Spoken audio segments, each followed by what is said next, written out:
Olá, bando de irmãozinho estudioso, bem-vindo a mais um Lesa, a sua lição da Escola Sabatina em áudio e em vídeo aqui no YouTube. Bem, nossa, que empolgada essa, né? Bem, só para te dizer que hoje é quinta-feira, dia 4 de agosto, e nós vamos continuando o nosso sexto estudo desse trimestre que tem com o tema do papel da igreja na comunidade. E dentro deste tema, esta semana, estamos falando que Jesus se misturava com as pessoas. Nosso verso temático da semana, que está em Lucas 15, verso 1 e 2, é a última vez que eu vou falar. Eu espero que você decore, tenha aprendido ouvindo durante a semana, que sexta-feira eu só vou falar a passagem. Estou te avisando, hein? Aproximavam-se de Jesus todos os publicanos e pecadores para o ouvir, e murmuravam os fariseus e escribas, dizendo: este recebe pecadores e come com eles. Obviamente, criticando, certo? Bem, vamos lá. Sem dúvida, o mundo precisa do que foi concedido a nós em Cristo, o que torna muito importante o que temos. Não é uma coisa que esteja só em nós mesmos. Ao contrário, somente o que recebemos de Cristo justifica nosso dever de ir em busca de outros. É precisamente porque foi nos dada a grande bênção que somos chamados a alcançar os que não a têm. De graça recebestes, de graça dai. Mateus 10, 8. Olha, falamos dessa semana quando ele enviou os discípulos sem ter nada, né? Foi essa semana? Não me lembro agora, estou com uma curiosidade danada aqui. Mateus 10, né? 10, 8. Acho que foi semana passada, olha só, foi no estudo da semana passada que a gente viu que Jesus enviou os discípulos para não carregando coisas, né?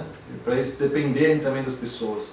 Bem, agora, depois disso, vamos ler Filipenses 2, versos 12 a 15, e vamos lendo e pensando quais os princípios devemos praticar ao cumprir o chamado para alcançar as pessoas e ao mesmo tempo evitar entrarmos na apostasia, ou seja, aqueles que não seguem, né? Aqueles que não seguem mais, que se separam de Deus. Então, Filipenses 2, verso 12 a 15. Assim, pois, amados meus, como sempre obedecestes, não só a minha presença, porém muito mais agora a minha ausência, devolvei a vossa salvação com temor e tremor. Porque Deus é quem efetua em vós tanto o querer como o realizar, segundo a sua boa vontade. Fazei tudo sem murmurações e contendas, para que vos torneis irrepreensíveis e sinceros, filhos de Deus, inculpáveis no meio de uma geração pervertida e corrupta, na qual resplandeceis como luzeiros no mundo.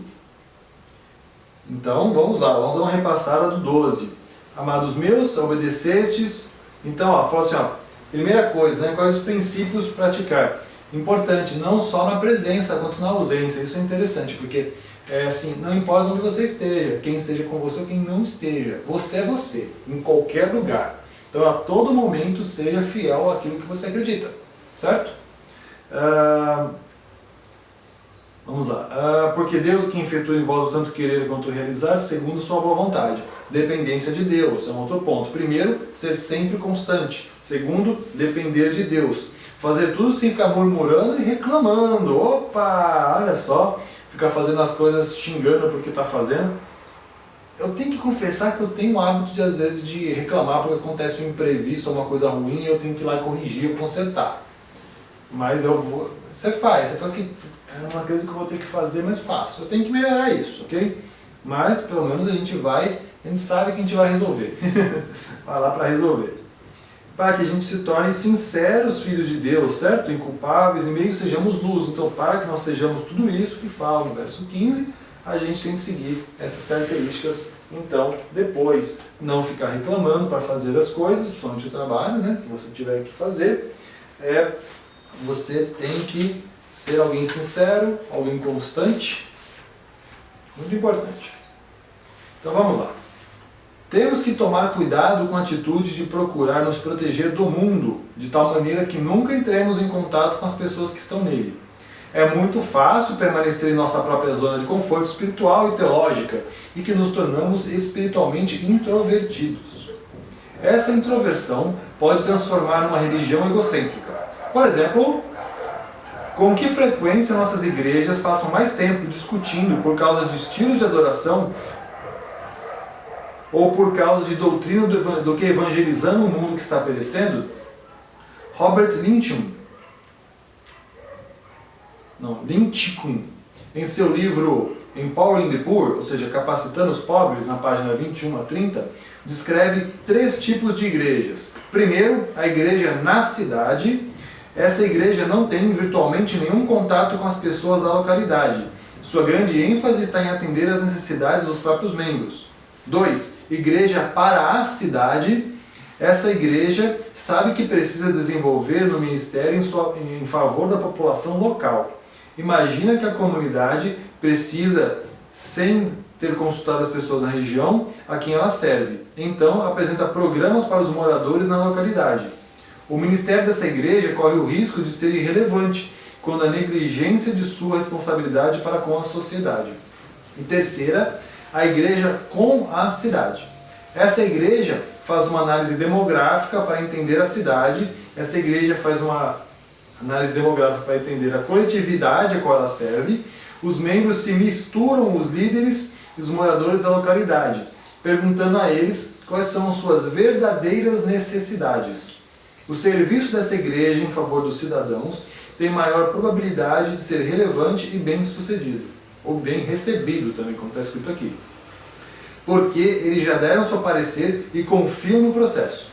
Essa igreja se une à comunidade na luta para decidir qual tipo de realidade seus membros desejam e é uma parceira da sociedade para conseguir a realização do objetivo. Essa igreja se envolve com as organizações comunitárias e pode ajudar a população a acrescentar os serviços que estão faltando, se necessário. A mútua responsabilidade e ajuda nessa parceria, a fim de atender às necessidades verdadeiras da comunidade. Ok, então aqui nós falamos então de 3 tipos de igreja. A igreja que está dentro de uma comunidade, mas ela não sai de dentro da própria igreja. Temos a igreja que acha que precisa fazer coisas para atender as pessoas, então a bola na cabeça dela e sai fazendo. E tem, enfim, a igreja que resolve conversar com quem ela quer atender para descobrir o que essas pessoas precisam, porque faz parte da igreja atender as necessidades das pessoas também.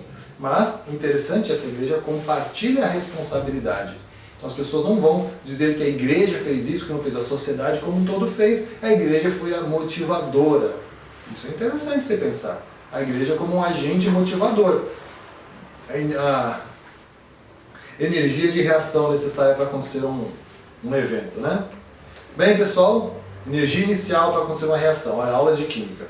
Bem, pessoal, não se esqueça do ano bíblico, Isaías 45 a 48, ok? Livro de Isaías, capítulos 45 a 48. Espero que você tenha paciência de continuar ouvindo os estudos. Muito obrigado pela sua audiência. Faça o estudo bíblico e eu te espero amanhã para a gente finalizar essa semana e fechar um pouco esse assunto com um epílogo. Vamos ver sobre o que, afinal, será o nosso epílogo amanhã. Bem, estou te esperando, ok? Grande abraço!